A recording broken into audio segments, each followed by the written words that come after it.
Reflections on the Revolution in France by Edmund Burke, a seminal work of political philosophy and the veritable cornerstone of conservatism. Now, Edmund Burke was an English politician and philosopher who was seemingly a man of contradictions. He was a member of the Whig Party, which was the progressive party of his day, but this work, as perhaps alluded to, is deeply conservative. He was a supporter of the American Revolution, but as this work makes very, very clear, a vehement critic of the French Revolution. The publication of this book served to spark something of a feud with Thomas Paine, that American revolutionary turned French revolutionary, who took great umbrage with this book and wrote his Rights of Man as a rebuttal. Now, political pamphlets are a dime a dozen, and they oftentimes consist of little more than opinionated screeds couched in grandiose rhetoric intended to persuade people to the side of whatever cause is being argued for. They usually fade into oblivion and are forgotten about as time wears on.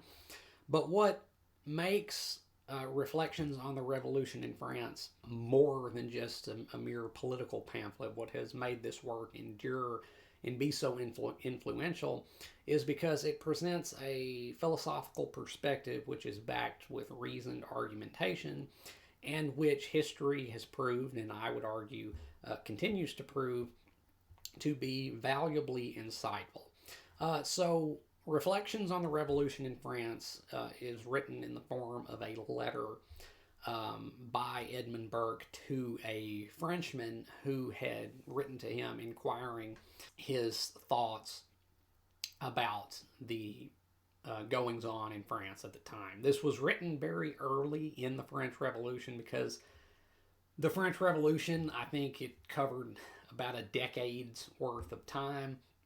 And this was written, I think, in 1790, which would have been right at the start of things. And what makes this work so valuable is that Burke made some predictions in this, again, very early on, as to what would eventually come to pass as the French Revolution wore on, all of which came true virtually to the letter. Once again, I think this work has been proved and continues to be proved to be valuably insightful.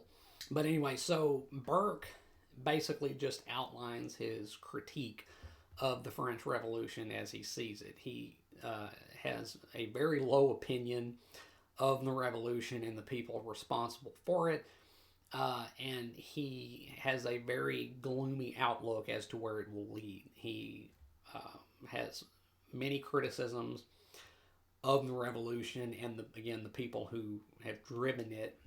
He believes that they are not fit for statecraft, that things will end calamitously, and that they're worse off for the revolution than they were under the monarchy. So that's kind of just the gist of the book. But one thing that will really leap out at you when reading this is the pragmatism of it. It is a very, very pragmatic work. And that stands in stark contrast to the sentiments which propelled the French Revolution, the sentiments which Burke takes great issue with because he says they are too abstract. The French Revolution was driven by the rights of man, hence why Thomas Paine titled his response to this Rights of Man. The French Revolution was geared around not only the philosophy of Rousseau, but the broader Enlightenment concepts of liberty, equality, fraternity. Those were the driving sentiments behind the French Revolution.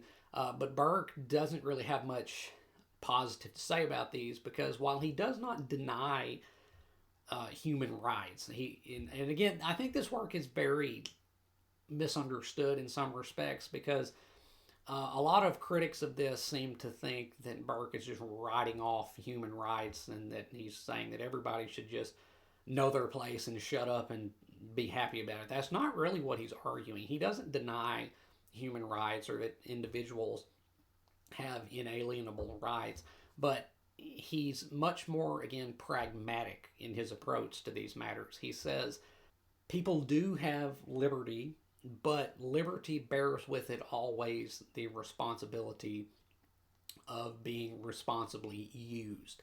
And so he says you have people in France who were given, ostensibly anyway, just spontaneous liberty to govern themselves, but you don't really know what they're going to do with it.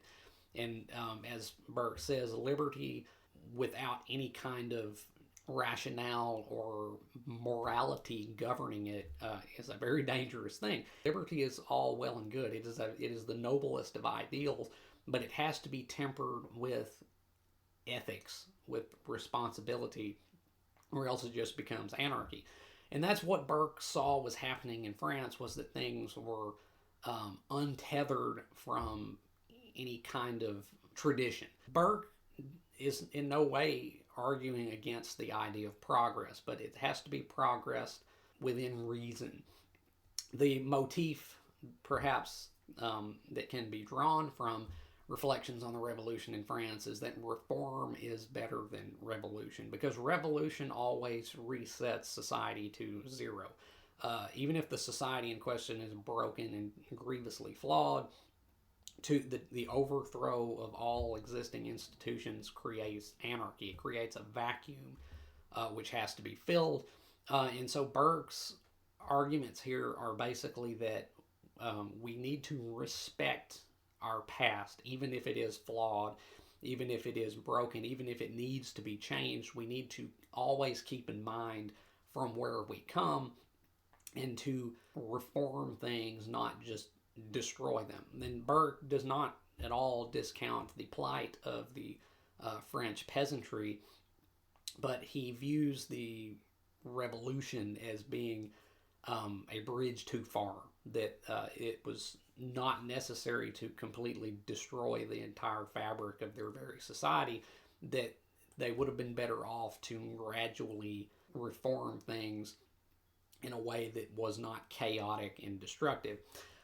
That's kind of the main thing, I think, to be drawn from Reflections on the Revolution in France. And again, that is the very essence of conservatism. That is what the root word of conservatism is. It means to conserve, to have respect to the past, to our heritage, not just to break with it entirely all at once, because then we are without any kind of cynosure, basically. And we can see that not only in the French Revolution, but in later revolutions as well, because the French Revolution is kind of archetypal for what revolutions would follow, such as in Russia, such as in China. And again, it's important to note that Edmund Burke was a supporter of the revolution in America, because he viewed the actions of the English king towards the colonists as being a violation on his part of the English Constitution. And so because of that, as the colonists themselves would later voice, the ties that bound them were essentially voided because one end did not uphold the agreement. So Burke viewed the American Revolution as just, not only because their Constitution had been violated, their rights had been violated, but also because the American Revolution is fundamentally a conservative revolution. There was no intent on the part of the colonists to overthrow, societal norms, to remake society. They just wanted to break with England and refine the English system. That is what America did. What was begun in England was refined and perfected in America, and Burke was behind that because he viewed that as the correct way to move forward. Whereas, conversely, with the revolution in France, it was bloody and got much bloodier. It was chaotic. There were so many vital things which were not properly grounded. There were people in positions of power that had never been in positions of power, that had no clue what they were doing. And that kind of leads me into the predictions that Burke made in Reflections on the Revolution in France, which came alarmingly true, as in like to the letter true. And those predictions, I think, can be summarized in 3 points. Point one was that he said the revolution would be a financial catastrophe, as people who were totally unfamiliar with fiscal policy and the art of statecraft were now given the reins of an entire country that was already deeply in debt whenever these events unfolded. And that because of this, that things would go south very quickly economically. And of course, this happened. Much of the, actually, really, the majority of the revenue which the revolutionary government was able to, the National Assembly, took in came from the exploitation of confiscated church lands, which Burke said is not a stable and long-term means of taking in money. So they don't know really how to fund themselves long-term. And of course, they resorted to printing copious amounts of increasingly worthless fiat money, which only kind of worsened things and kind of led to kind of economic depression, you might say. The second point is that it would devolve into anarchy, in increasingly bloody anarchy. And of course, that came to pass with the Reign of Terror, as the revolution became kind of this self-devouring thing where even the one-time leaders of the movement, such as Maximilien Robespierre, ended up losing their heads by their successors because they were trying to purge all counter-revolutionary elements from their society. This is, again, just directly correlative to later revolutions, such as in Russia, where the revolutionaries, the OG Bolsheviks, wound up having show trials and being disappeared by their own successors. Again, the French Revolution is very archetypal in terms of what we would see with later revolutions. And the third point, the third prediction that Burke makes, is that the revolution will ultimately give way to a military dictator. In fact, Burke says, in the weakness of one kind of authority and in the fluctuation of all, the officers of an army will remain for some time mutinous and full of faction, until some popular general who understands the art of conciliating the soldiery and who possesses the true spirit of command shall draw the eyes of all men upon himself. Armies will obey him on his personal account. There is no other way of securing military obedience in this state of things. But the moment in which that event shall happen, the person who really commands the army is your master. The master, that is little, of your king, the master of your assembly, the master of your whole republic.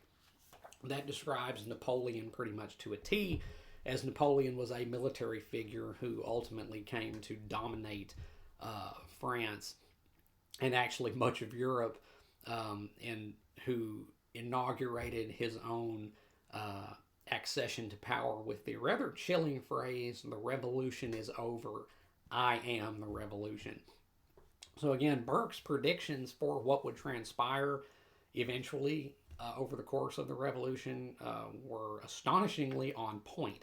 And that is, of course, once again, why this is such a valuable work and why it is more than just a mere political pamphlet, because it demonstrates a level of insight into human nature which not too terribly many people perhaps can be said to possess.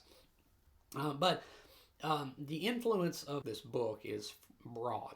As I said, it's basically the cornerstone of conservatism, and it continues to exert influence on our world today. It is actually a banned book in China. Xi Jinping has prohibited this book from being read by the populace. I wonder why.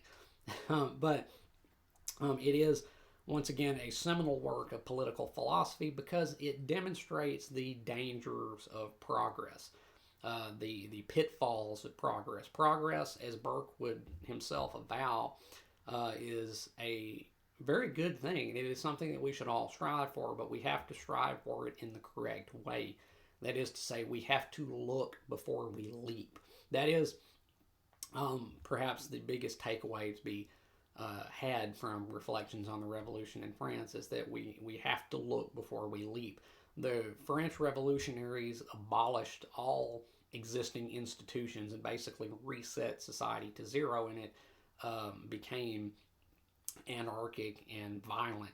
And Burke says also in here, what I like is that he says, everything depends upon the army in such a government as yours, for you have industriously destroyed all the opinions and prejudices, and as far as in you lay, all the instincts which support government.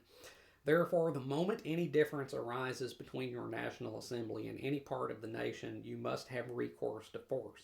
Nothing else is left to you, or rather, you have left nothing else to yourselves.